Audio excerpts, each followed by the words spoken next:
Bonjour mes élèves, bonjour les élèves de Magali, j'espère que vous allez bien. Eh bien aujourd'hui c'est à mon tour de faire les vidéos, donc comme je vous l'ai dit, je suis dans la classe. Voilà, je fais mes petites vidéos soit le soir, soit pendant le temps du repas, à midi. Donc voilà, aujourd'hui on est vendredi, j'espère que vous avez passé un bon jeudi. Et puis je sais que hier vous avez découvert la soustraction à retenue. Donc aujourd'hui on va s'entraîner un petit peu dans le cahier du jour. Donc déjà on va écrire la date, donc vous prenez votre cahier bleu et vous prenez vos crayons et on va écrire la date. Aujourd'hui on est vendredi 12 juin. Donc on écrit la date. Je l'écris en même temps que vous. Vendredi 12 juin.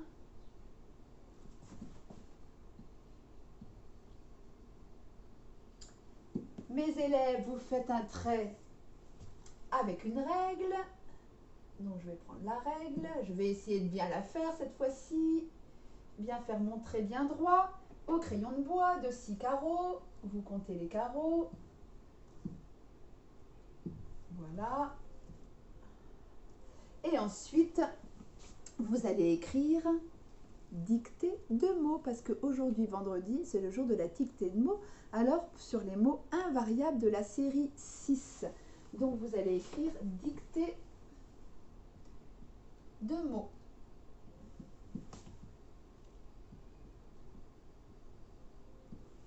Voilà. Alors, n'hésitez pas à faire une petite pause, le temps de... Voilà, vous écrivez... vous présentez bien votre cahier, vous écrivez dictée de mots et après vous revenez vers moi et je vous fais la dictée des 10 mots invariables qu'il fallait apprendre pour cette semaine. Alors, on y va. Donc, on fait attention, on passe bien une ligne. Une fois qu'on arrive au bout de sa ligne, là, on passe bien une ligne pour pouvoir faire la correction. Alors, premier mot, si. Si. Deuxième mot, sous. Sous. Souvent. Souvent. N'hésitez pas à faire une petite pause si je vais trop vite pour vous. Ensuite, il y a la série des qui, que, quoi. Donc, qui. Ensuite, vous écrivez que. Et ensuite, vous écrivez quoi. Donc, qui, que, quoi. N'hésitez pas à faire une petite pause. Ensuite, vous écrivez rien.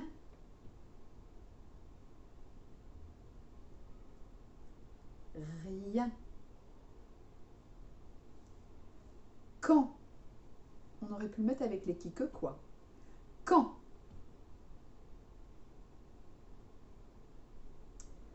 Surtout. Surtout. Et sur. Je vais tous les répéter parce que je ne suis pas sûre d'avoir dit les 10. Je vais tous vous les répéter. N'hésitez pas à faire une petite pause, le temps de tout écrire. Et ensuite, quand je les répète, vous regardez bien, voir si vous n'avez pas oublié un mot. Alors, si, sous, souvent, qui, que, quoi, rien, quand, surtout, sûr. Alors, si quand vous êtes sûr de vous, quand vous pensez avoir bien tout regardé, bien tout écrit, vous demandez à un adulte de prendre un feutre fluo, de fluoter les mots où il y a des erreurs, et ensuite vous allez prendre votre liste dans Mes amis les mots et vous recopiez au vert le mot où il y a une erreur. Si tout est bon, c'est parfait. Prenez bien le temps de faire ça pour bien vous mémoriser le mot dans la tête qui aurait pu avoir une erreur. Ça peut arriver, ce ne sont pas des mots faciles avec plein de petites lettres qu'on n'entend pas, donc il n'y a pas de problème. Alors, quand vous avez fini, vous mettez une pause, le temps de faire tout ça, et quand vous avez fini de faire ce travail, on va faire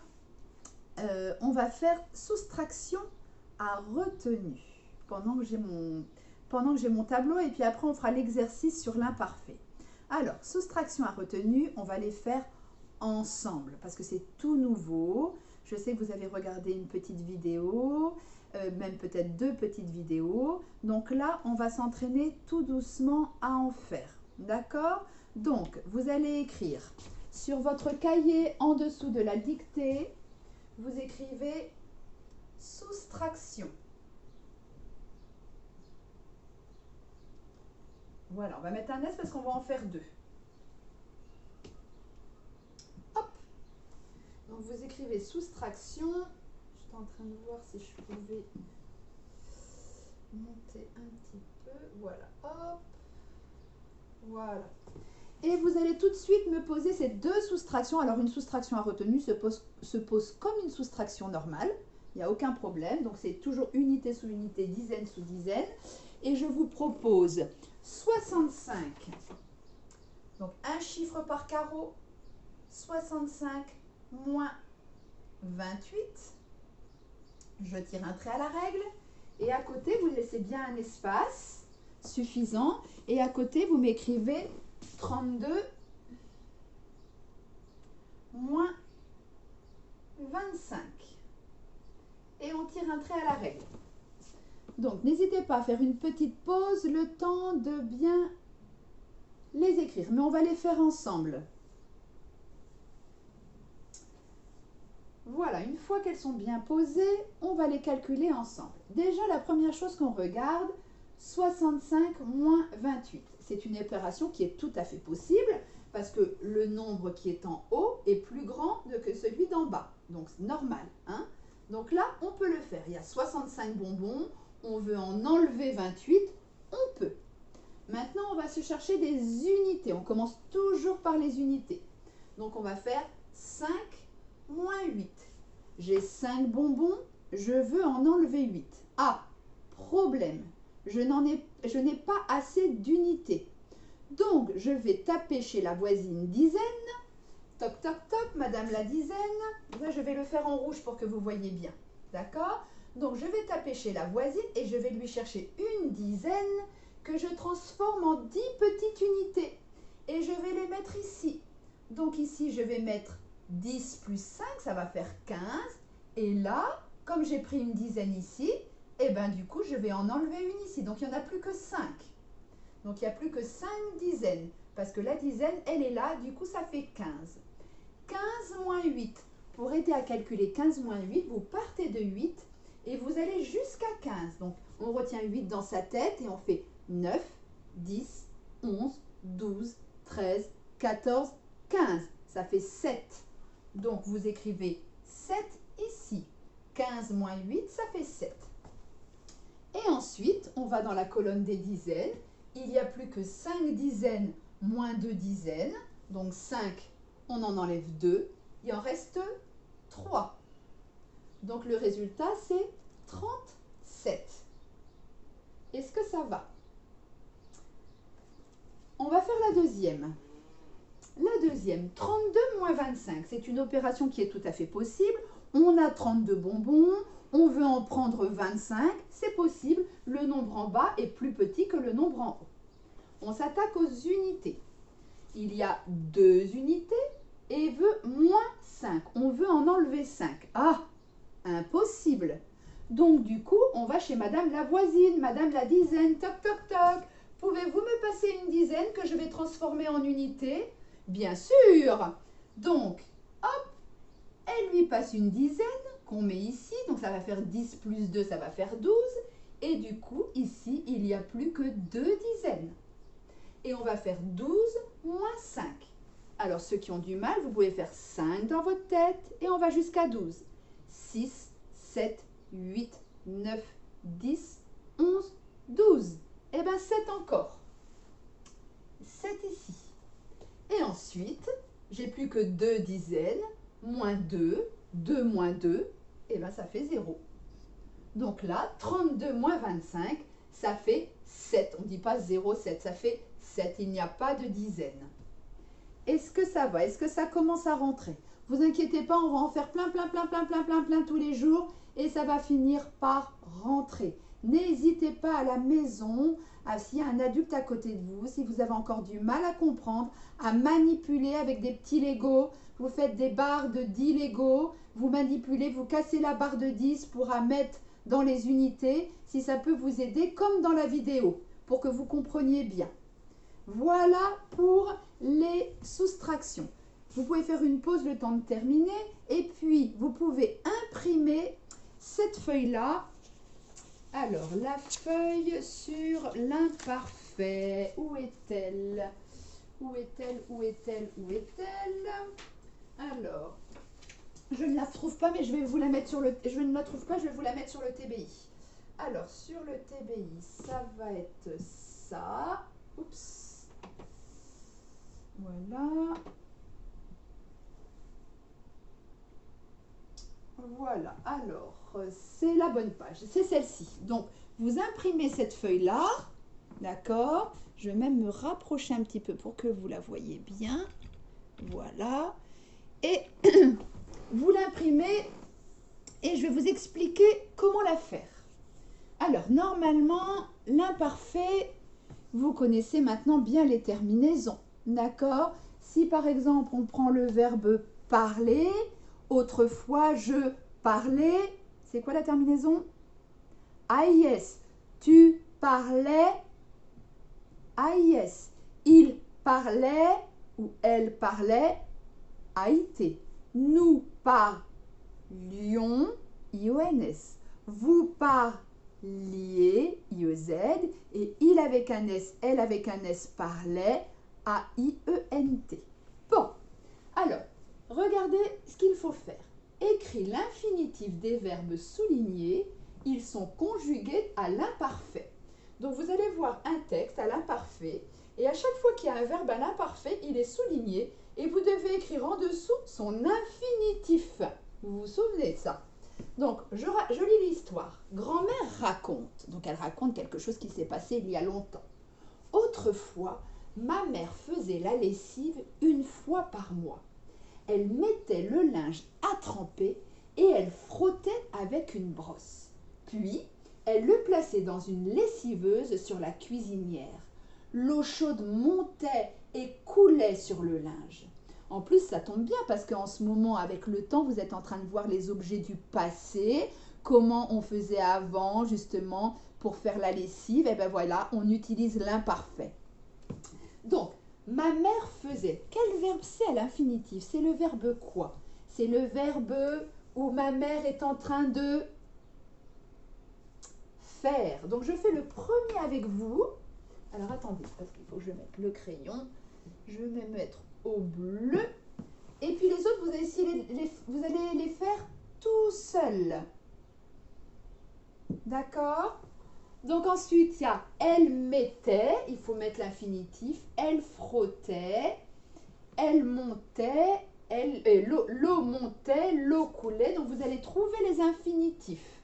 D'accord? Et ensuite, je descends. Là, vous allez devoir surligner. Donc vous pouvez utiliser un feutre fluo, parce que là, il n'y a pas tellement la place de mettre les petits points rouges. Vous pouvez fluoter ou colorier les verbes conjugués à l'imparfait. À chaque fois que vous voyez un verbe à l'imparfait, vous le coloriez au rouge si possible, ou vous pouvez le fluoter aussi en jaune. Je lis le texte. Les artistes répétaient depuis le matin. Ils avaient faim et soif, mais ils gardaient le sourire malgré la fatigue. Ce n'était pas le cas des animaux. L'éléphant dormait et les otaries gémissaient sur leur tabouret. Tout à coup, un orage éclata. Les artistes en profitèrent pour quitter la piste. Faites attention, il y a des verbes qui ne sont pas conjugués à l'imparfait. Nous, on vous demande seulement de surligner les verbes qui en sont à l'imparfait. Donc, pensez aux terminaisons. AIS, AIS, AIT, IONS, IEZ, AIENT. D'accord? Et ensuite, ici, vous devez compléter les phrases avec le bon pronom. Alors, faites très attention. Regardez bien la terminaison. Vous pouvez même l'entourer, la terminaison. Entourez-la, d'accord? Et puis ensuite, vous pouvez mettre le bon pronom. Oh, vous avez vu ici, plongeait, il y a un E. manger, il y a un E, parce que si on met pas le E, ça fait plonguait ou manguait. Donc là, attention, avec un verbe avec G, eh ben, on est obligé de mettre un E quand il y a AI.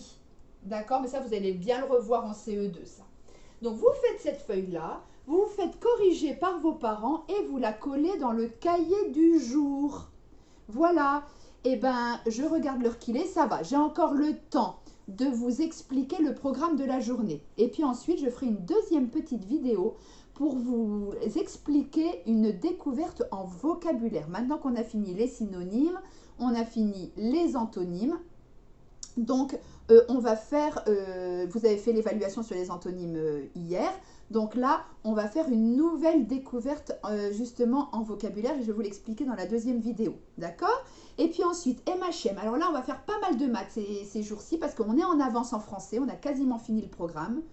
Mais par contre, en maths, on n'est pas en retard. Mais disons qu'il faut qu'on avance bien. Donc là, on va faire 2 séances par jour. D'accord? Les jours qui viennent. Donc là, il va y avoir la séance 5 du module 19 et la séance 1 du module 20. Je vous ai tout mis. Je vous ai mis aussi des petites feuilles qu'il faut imprimer pour faire les exercices. Il ne faut pas hésiter aussi à utiliser vos fichiers. Si vous êtes déjà venu à l'école, vous avez récupéré vos fichiers MHM. Donc, n'imprimez pas les feuilles, vous faites directement dans vos mini-fichiers, si vous les avez. Sinon, vous imprimez les feuilles. D'accord? Vous allez voir faire un petit travail sur les solides notamment. Il va y avoir plusieurs choses. En anglais, vous continuez le travail sur les animaux, les vêtements, les couleurs. Vous allez bien sur le Padlet d'anglais. Mona, il y a une nouvelle lecture. Là, attention, on est dans la partie mystère. Donc, ça s'appelle « Touchez pas au Roquefort » et c'est une enquête policière avec un détective. Et ce sont des animaux, justement. Et donc, c'est la page 140 et 141. Et vous répondez aux questions à la page 141 à l'oral en faisant bien des phrases. Et puis ensuite, le vivant, vous avez suite des régimes alimentaires, encore des petits exercices sur le régime alimentaire des animaux. Vous allez voir, ça n'est pas très compliqué. Et puis ensuite, vous avez de l'art visuel. Alors aujourd'hui, on vous propose, ça je l'ai cette fois-ci, on vous propose ça, voilà, on vous propose ça. Alors vous allez dire, oh c'est pareil. Non, c'est pas tout à fait pareil. C'est pas la marguerite, là c'est vraiment une feuille avec plein de pétales, beaucoup de pétales. D'accord? D'ailleurs, fleur multipétale. Donc, elle peut prendre toute votre feuille et après, vous pouvez la colorier de plein de couleurs différentes pour que ça fasse une belle grande fleur. Voilà, il suffit de suivre pas à pas les explications. Et n'hésitez pas à les mettre sur le lino. Quand le lino sera plein, vous savez, le lino des marguerites, eh ben, on rajoutera un autre lino, comme ça nous permet de voir ce que vous faites à la maison. Ça nous fait bien plaisir avec Magali de voir ce que vous faites sur le pas à pas. D'accord? Donc, n'hésitez pas à les photographier, à les mettre sur le lino. Voilà, je crois que je n'ai rien oublié. Donc, on se retrouve dans la vidéo numéro 2 pour parler du vocabulaire. À tout de suite les petits loups et travaillez bien!